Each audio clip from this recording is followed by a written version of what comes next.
Hello po, magluluto tayo ng nilagang pata at itong ingredients natin. Pata, yan, gabi, sili, sibuyas, paminta, cube, yan, mais, pichay bagyo, and then ang ating mga pampalasa.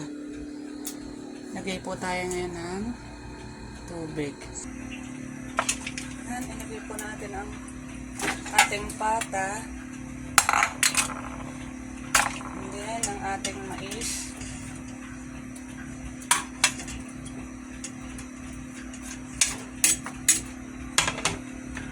Ang ating gabi. Then, ang laurel.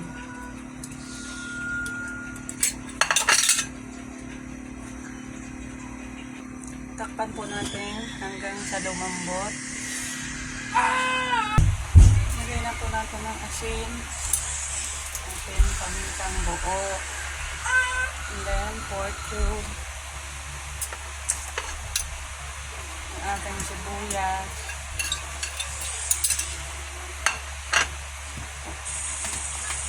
Malapit na pong lumambot ang ating corn. And then, ang ating pata.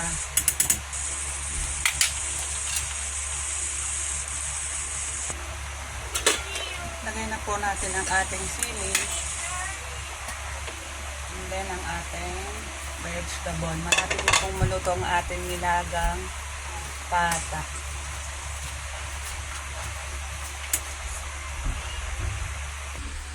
Yan, luto na po ang ating nilagang pata. Lagay na po natin sa plating. Plating na po tayo. Yan, ito na po ang ating finished product. Let's eat!